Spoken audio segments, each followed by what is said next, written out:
চেষ্টা করেছি বরিশালের একটি অন্যতম ঐতিহ্যবাহী খাবার তোমাদের সাথে শেয়ার করার জন্য। আশা করি তোমাদের উপকারে এসেছে। যদি কিছু ভুল হয় ক্ষমার দৃষ্টিতে দেখবে। তো হাই গাইস, আসসালামু আলাইকুম, welcome back to my channel. কেমন আছো তোমরা সবাই? আশা করি ভালো আছো। আল্লাহর রহমতে আমি অনেক ভালো আছি। তো গাইস, আজকে আমি তোমাদের সাথে শেয়ার করব বরিশালের স্পেশাল খাবার বিস্কি রেসিপি। আর কি এই রেসিপিটা অনেকে চিনে অনেকে চেনে না, তার জন্য কিন্তু মোটা মোটা চাল দরকার। তো মোটা চাল নিয়ে নিছি। এখানে আমি ফ্রেশ করে ধুয়ে তারপরে কিন্তু লবণ দিয়ে আমি মেখে ভাজতে যাব।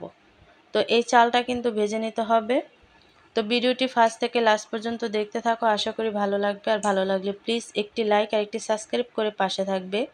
তো দেখো, চালগুলো কিন্তু ভাজার জন্য আমি দিয়ে দিছি। আর এই চালগুলো কিন্তু সম্পূর্ণটা ভেজে নিতে হবে। আর ভেজে নেওয়ার পরে কিন্তু এই চালগুলো আমি ডাইরেক্ট পানিতে দিয়ে দেব। তো এখানে আমি পানি নিয়ে নিছি। আর এই চালটা কিন্তু ভিজিয়ে রাখতে হবে, আর কি ভাত যেমন করে আমরা করি তেমন করে। তো ভেজে নেওয়ার পরে কিন্তু আমি রান্না করতে চলে আসছি। তার জন্য কিন্তু এখানে আমি সামান্য একটু তেল দিয়ে দিছি, আর হচ্ছে তেজপাতা আর এলাচ। আর একটু তেল দিলে ভালো হয়, যাতে নিচে লেগে না যায়। তো তারপরে কিন্তু এখানে আমি পানিটা অ্যাড করে দিচ্ছি পরিমাণ মতো। আর পানিটা অ্যাড করার পরে আমি পানিটা বলক আসার পরেই কিন্তু আমি এই রান্নাটা করব। তো এখানে আমি মিষ্টির জন্য মিঠাই দিয়ে দিচ্ছি। আর এই গুড়টা কিন্তু তোমরা যে কোনো গুড় দিয়ে তৈরি করতে পারবে, অনেকে ঝোলা গুড় দিয়েও করে। তো আমি ছোট ছোট বাটালি গুড় দিয়ে করতেছি। তো দেখো, এখানে আমি চালটা কিন্তু ভিজিয়ে রাখছি। তো ভিজিয়ে রাখলে ভালো হয়, অনেকটা ফুলে ওঠে আর রান্নাটাও সহজ হয়। তো দেখো, এখানে কিন্তু আমি মিঠাইটা একেবারে গলে কিন্তু জুসি হয়ে গেছে। তো এই পর্যায়ে এসে আমি এখানে অ্যাড করে দিব।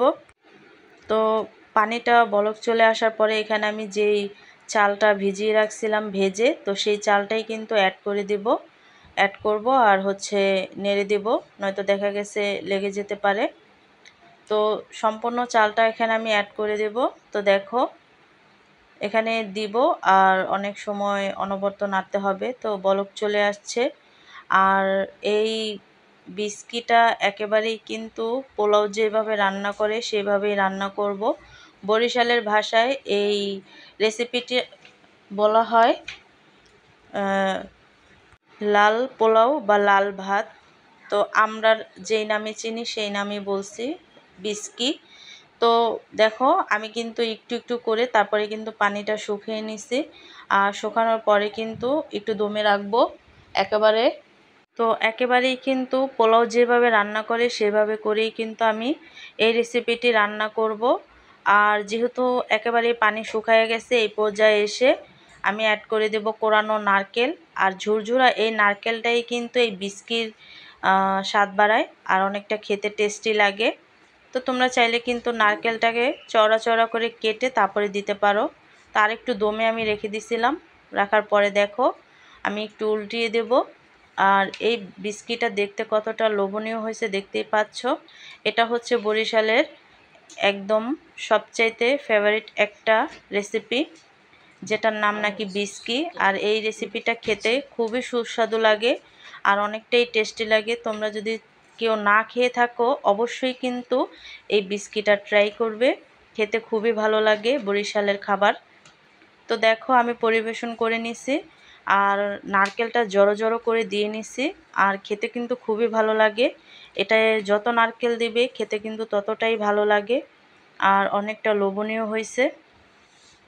তো এভাবে করে কিন্তু তোমরা বরিশালের এই খাবারটি রান্না করতে পারো ঘরে। তবে মোটা চাল দিয়ে করলে বেশি ভালো হয়, আর গুড় দিয়ে আর চিনি দিয়ে তেমন একটা ভালো লাগে না। আর অবশ্যই বেশি করে নারকেল অ্যাড করবে, তাহলে খেতে কিন্তু আরও অনেক সুস্বাদু লাগে। তো আজকের রেসিপিটি কেমন লাগছে অবশ্যই কিন্তু কমেন্টে জানাবে। আর তোমরা কারা কারা তৈরি করে খাবে অবশ্যই কমেন্টে জানাবে। তো অন্য কোনো রেসিপি নিয়ে তোমাদের মাঝে আবার চলে আসব। আজকে এই পর্যন্ত।